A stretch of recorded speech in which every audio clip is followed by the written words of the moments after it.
Здравствуйте, уважаемые студенты! Сегодня мы с вами проведем практическое занятие по дисциплине устройства автомобилей. Тема у нас устройство и маркировка шин. Если вы готовы, то возьмите свои ручки и тетрадки. Мы начинаем урок. Номер 26.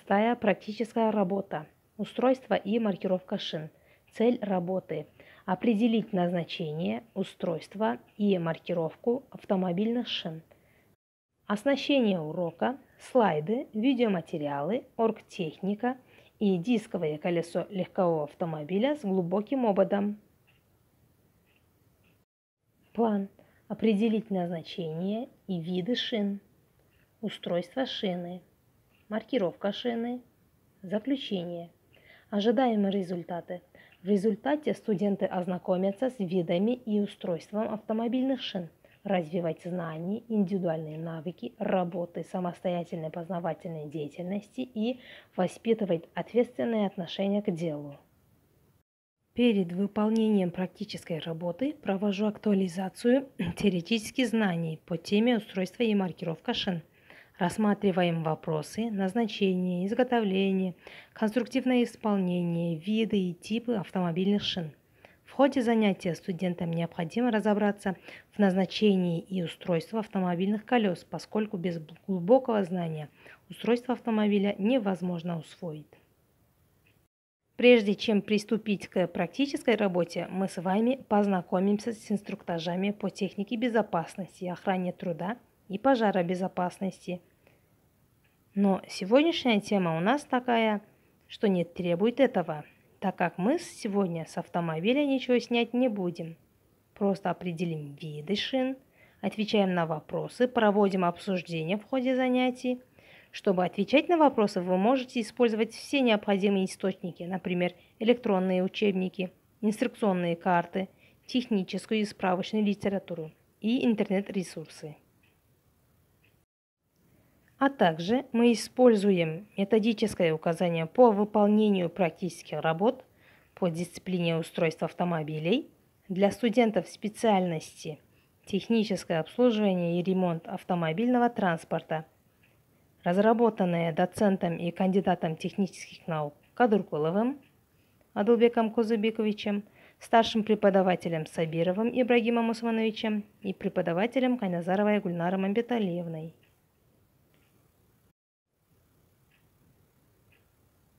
В устройстве колеса наиболее важным является шина. На конструктивное исполнение различных ее типов, применяемые материалы и области применения следует обратить особое внимание. Назначение шины – поглощать и смягчать толчки и удары, воспринимаемые колесом от дороги, обеспечивать с ней достаточное сцепление, снижать уровень шума, возникающий при движении автомобиля, и уменьшать разрушающее действие автомобиля на дорогу. Требования, предъявляемые к шинам. Первое. Обеспечение высокой комфортабельности. Второе. Обеспечение безопасности движения. Третье. Высокие экономические показатели. Удобство компоновки. Общее устройство шины. Первое – протектор. Второе – плечевая часть. Третье – каркас. Четвертое – боковая часть. Пятое – брекер. Шестое – дополнительная вставка. Седьмое – бортовое кольцо. Восьмое – бортовая часть. Протектор обеспечивает сцепление шины с дорогой и предохраняет каркас от повреждения. Его изготовляют из прочной, твердой и износостойкой резины. Корд. Основой шины является каркас, состоящий из нескольких слоев корда. Корд – прорезиненный слой ткани из текстильных, полимерных или металлических нитей. Брекер. Слои корда, расположенные между протектором и каркасом, называются брекером. Он необходим для улучшения взаимосвязи между этими двумя элементами. а также для предотвращения отслоения протектора под действием внешних сил. Плечевая зона – часть протектора, находящаяся между беговой дорожкой и боковиной, называется плечевая зона. Она усиливает боковую жесткость шины, улучшает синтез каркаса с протектором, берет на себя часть боковых нагрузок, передаваемых беговой дорожкой. Боковины. Боковина – прослойка резины, являющаяся продолжением протектора на боковых стенках каркаса. Она ограждает каркас от влаги и механических повреждений. На нее наносится маркировка шин. Борт. Боковина заканчивается бортом, служащим для ее крепления и герметизации на ободе колеса. На основе борта находятся нерастяжимые колеса из стальной обрезиненной проволоки, придающие прочность и жесткость. А теперь посмотрите на этот рисунок. Внимательно слушайте и запомните слова.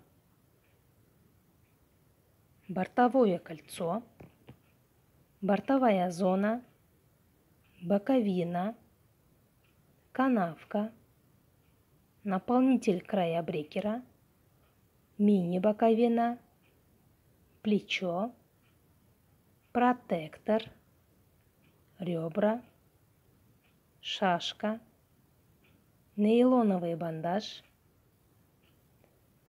второй стальной брекер, первый стальной брекер, второй слой каркаса, первый слой каркаса, заворот корда, бортовая лента, лодыжка, пятка, подошва, носок, наполнительный шнур, гермослой, подканавочный слой. Ребята, какие слова вы запомнили об исполнителях шины? Бортовое кольцо, бортовая зона, боковина канавка, наполнитель, края брекера. Второй стальной брекер, первый стальной брекер, второй слой каркаса, первый слой каркаса. Наполнительный шнур, гермослой, подканавочный слой.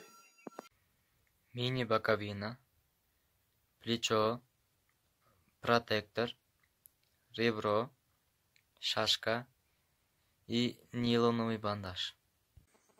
Заворот корда, бортовая лента, подошва, пятки.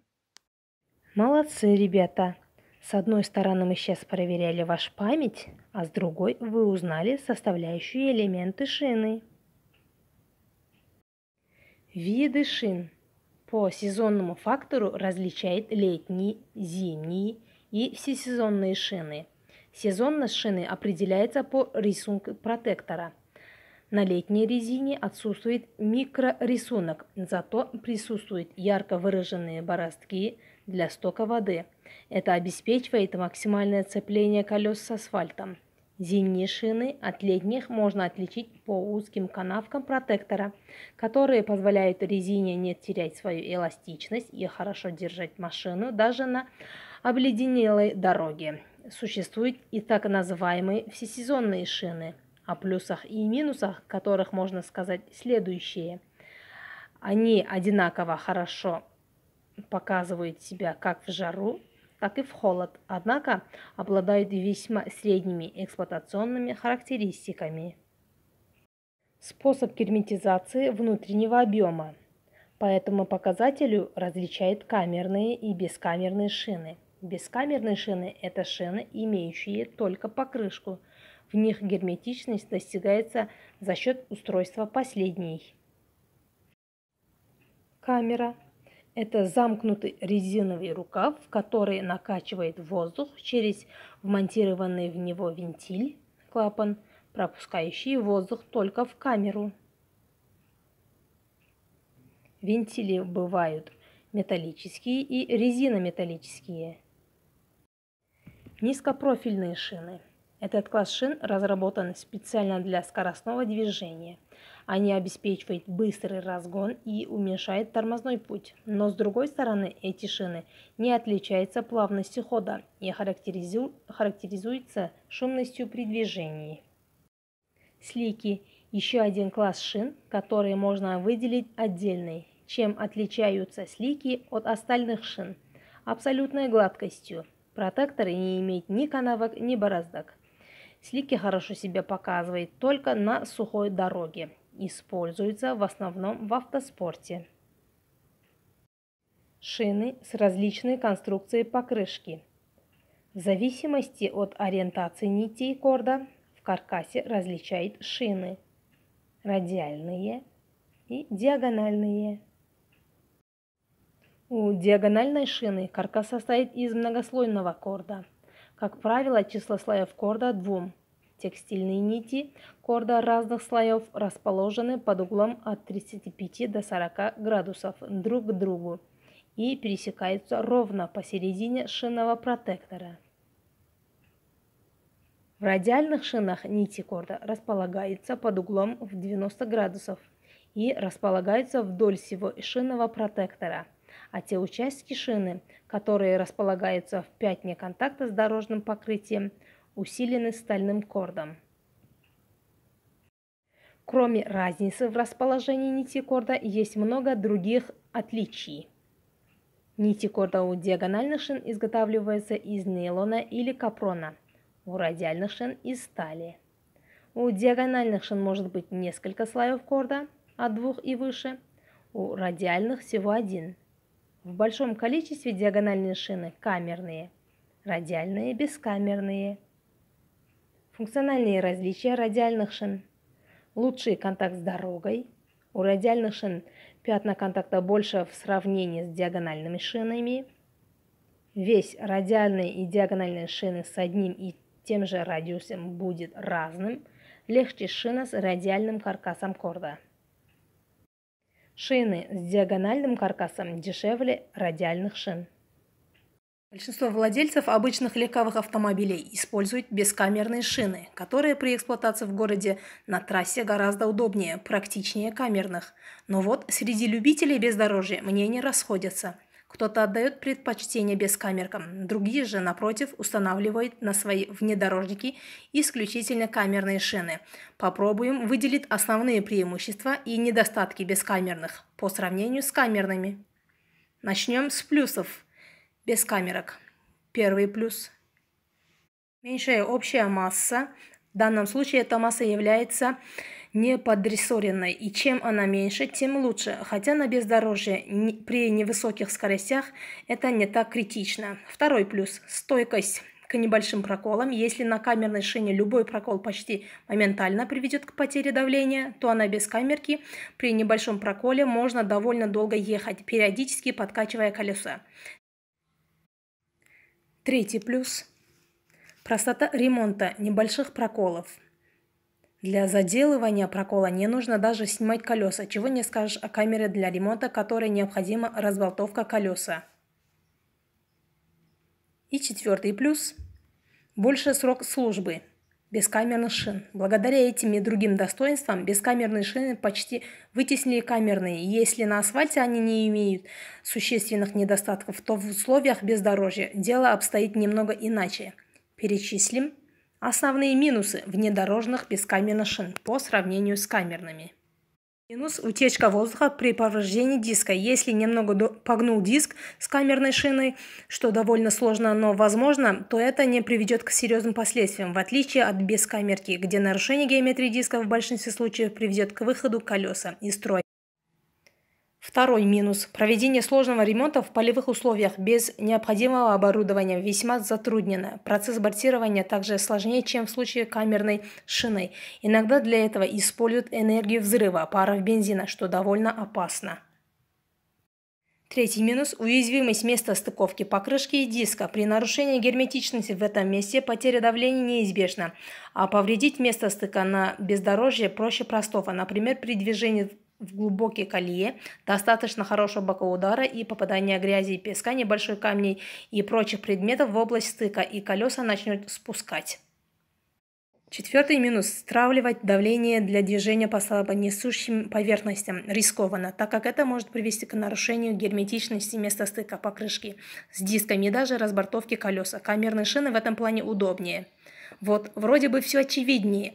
Недостатки бескамерных шин. Также стоит упомянуть такой момент, что при желании бескамерные шины можно использовать с камерой, хоть это и нежелательно, так как приведет к ухудшению характеристик покрышки и ускоренным износом. Выбирая между камерной и бескамерной, нужно четко понимать, в каких условиях будет эксплуатировать автомобиль.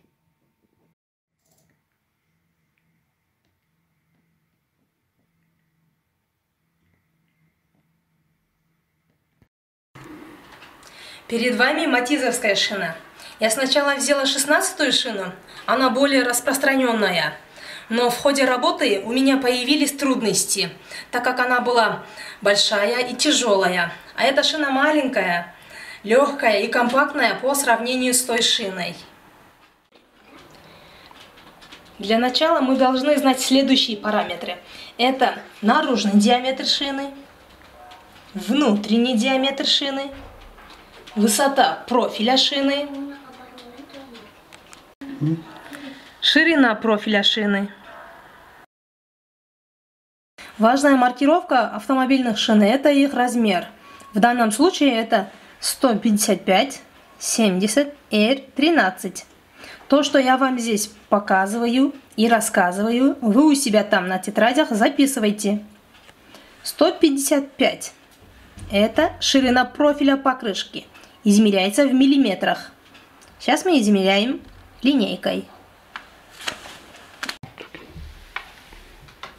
Вот измеряем. 155 соответствует маркировке. Число 70 – это отношение высоты профиля к его ширине, выраженное в процентах. В данном случае 70% от 155 – это 108,5 мм. Измеряем.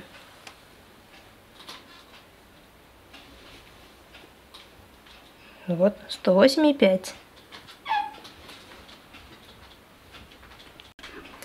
Буква R означает радиальный тип покрышки. Многие путают ее с радиусом. Это неправильно. И последнее число 13 говорит о посадочном диаметре, выраженный в дюймах. 1 дюйм равно 25 миллиметров. 13 дюйм равно 325 миллиметров.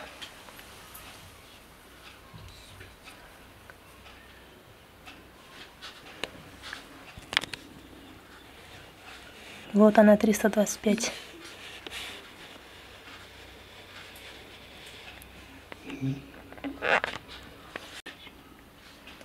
Также на резину наносятся индексы нагрузки и индексы скорости шин.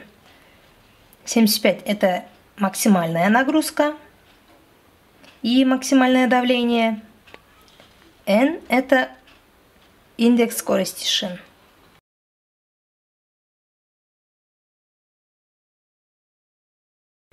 Посмотрим таблицу нагрузок. Находим 75. Это максимальная нагрузка на одно колесо, в данном случае 387 кг. И, соответственно, максимальное давление для этой резины 350 килопаскаль. На таблице индексов скорости шин мы находим букву N, на английском H. Скорость, максимальная скорость 210 км в час. Помимо обязательного типа размера, индексов нагрузки и скорости, в маркировке шины могут содержаться и другие обозначения и пиктограммы. Их расшифровка позволит определить особенности шины, ее сезонность, специфику установки в зависимости от рисунка протектора и так далее. Здесь есть солнце, дождик, снежинка, лист дерева и рисунок протектора. Значит, шину можно использовать в любую погоду. Если нарисован лист дерева, значит это шина для экологического автомобиля. Снова мы здесь видим размер шины, а снизу маленькими буквами написано предупреждение о безопасности. Важная информация об использовании шины. Radial означает шина радиальная. Tubeless – это шина бескамерная. Буквы M плюс S означают грязь и снег. То есть данная резина будет уверенно себя чувствовать в этих условиях. Далее порядковый номер шины. Также на покрышку наносится страна ее изготовления Made in Korea и название фирмы Hankook. Здесь количество слоев и тип корда, каркаса и брекера по боковине и в протекторе. Далее мы видим MaxLoad и MaxPress. Выше я рассказала, что максимальная нагрузка 387 кг, а максимальное давление 350 кПа. USA, Канада, Австралия, Codes Only определяет условия эксплуатации шин.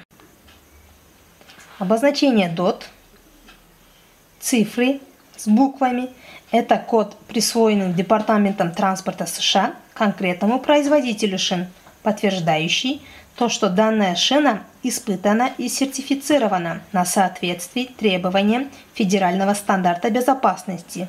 5М – код завода-изготовителя, EY – код размера, 1W – код рисунка, H – код марки. Smart Plus 2 – это модель шины. А вот этот вот маленький треугольничек показывает местонахождение индикатора. Здесь ее трудно видно, потому что эта шина не новая. Индикаторы мы видим на протекторе. Вот они. Когда резина сотрется до этого выступа, дальнейшая эксплуатация шин запрещена. Следующей очень важной маркировкой является дата изготовления шины. Вот она, 3-я неделя 2016 года. Эта информация очень важна при покупке новой резины, и ведь гарантийный срок эксплуатации резины составляет в среднем 7-8 лет. Далее резина теряет свои эксплуатационные свойства. Также может быть надпись Rotation, означающая направление вращения колеса. А здесь ее нету, просто есть рисунок направления вращения. Также имеются надписи Inside, внутренняя часть, или Outside, наружная часть установки. Но вы здесь ее не найдете. Надевать ее можно любой стороной, потому что эта шина симметричная. То, что я показала на шине, также ясно видно на этом рисунке. А теперь я вам задам несколько вопросов. Вы должны отвечать на них.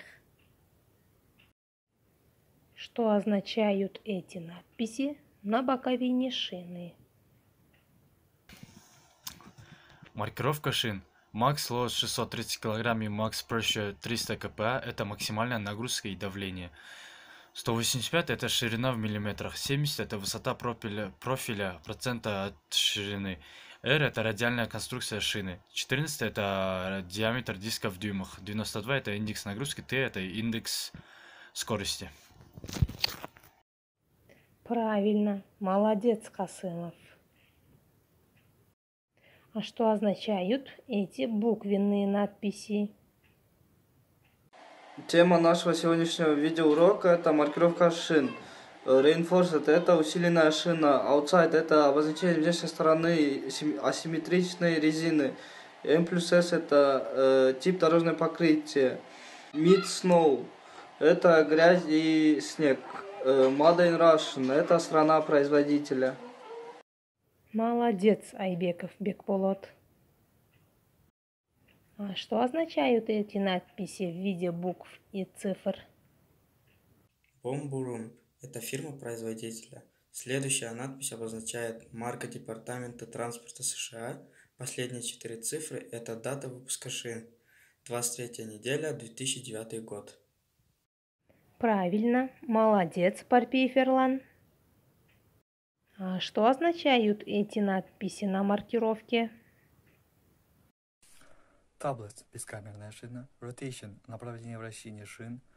Trade-ref – износоустойчивость. Traction – ABC – сцепление с мокрой дорогой. Температура ABC – устойчивость к нагреву. А – сильно, Б – средне, С – слабо. Молодец, Камрамбек, так держать. Резиновая покрышка сыграла колоссальную роль в формировании современного мира. Сегодня мы перемещаемся больше, чем когда-либо раньше, и чтобы двигаться легко и быстро, мы должны полагаться на это обманчиво, простое, блестящее изобретение. Это покрышка. Покрышки должны быть прочными и долговечными, способными пробежать до 180 тысяч километров каждая. У них должны быть сцепления с полотном дороги на любой скорости, в любую погоду. Они должны выдерживать большую нагрузку и при этом обеспечивать плавный ход автомобилей. Им удается делать все это благодаря фантастической истории, связанной с химией и техникой.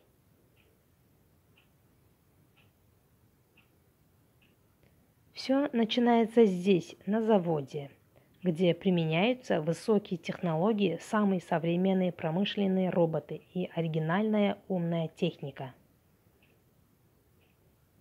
Покрышка состоит из разных элементов, ее корпус зарождается из двухслойной резиновой полосы, которая называется кордом. Корд изготавливает из резины, смешанной с синтетическим волокном, которые чаще ассоциируются с домашними принадлежностями. Это вискозное шелковое волокно. Это волокно из целлюлозы необходимо, чтобы резина не рвалась при сильном давлении. После корда приходит через боковины покрышки. Они должны выдержать вес двухтонного автомобиля. Поэтому, чтобы выполнить эту задачу, в боковинах должна быть не только одна резина. И вторым компонентом, а пока момент здесь является сталь. Смотрите, как робот вставляет стальной брекер во внутреннюю часть боковин.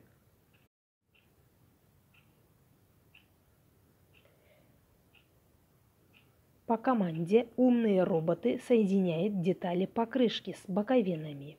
Они работают с невероятной точностью, подгоняют все неизменно идеально.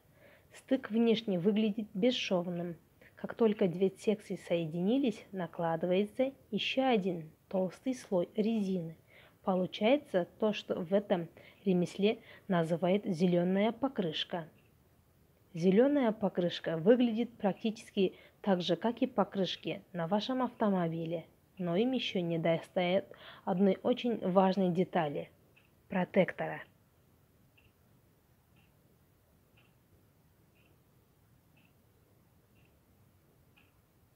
Рисунок протектора очень важен для того, чтобы шина удалась, но есть еще нечто более удивительное, чего производители стремятся добиться в шине. Она должна издавать правильный шум.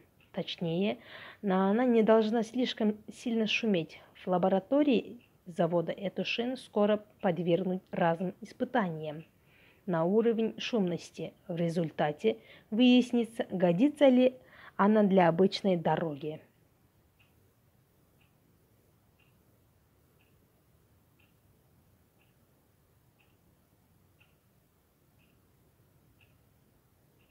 Покрышка должна отвечать строгим акустическим нормам. Если техника чувствует, что каркас слишком шумно, и тогда вносятся изменения, чтобы снизить его уровень. Покрышку устанавливает на бегущую дорожку, которая моделирует езду по шоссе. высокочувствительный микрофон и располагают вокруг покрышки и подсоединяют к компьютеру, для которой преобразуют аудиосигналы и звуковые волны. Для этой покрышки пока все идет хорошо.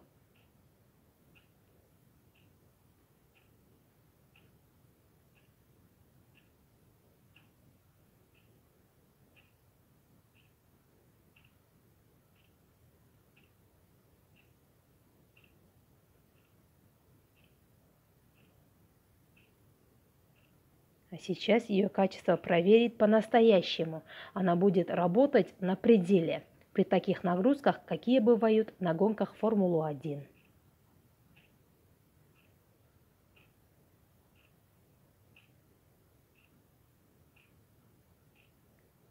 На каждом практическом занятии, заполняя свои тетради, мы в обязательном порядке нарисуем элементы автомобиля, относящихся к пройденной теме.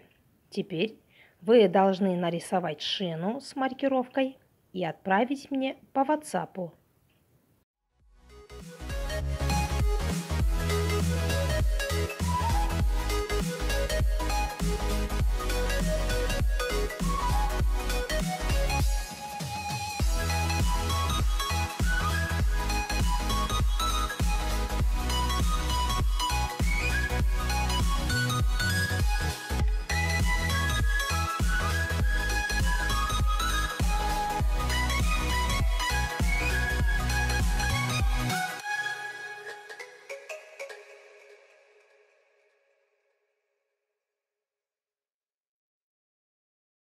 Контрольные вопросы.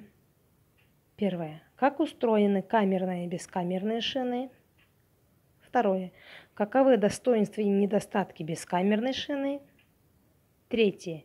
Какие надписи имеются на шине и что они означают? Четвертое. Преимущества радиальных шин перед диагональными. Пятое. Из каких материалов изготавливается корд каркаса покрышки?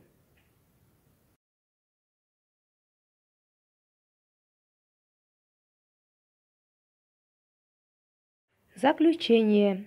В ходе проведения практической работы были подробно рассмотрены вопросы виды и назначения, конструктивное исполнение и маркировка легковых автомобильных шин. Перечисляя требования, предъявляемые к автомобильным шинам, в разрезе представлены с указанием названий основных элементов шины.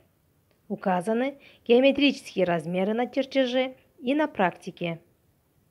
Подробно с большим иллюстрационным материалом преподнесены все буквенные обозначения и надписи на маркировке автомобильных шин. Теперь вы знаете, что означают надписи на маркировке шины. Надеюсь, было интересно и полезно. Спасибо за внимание.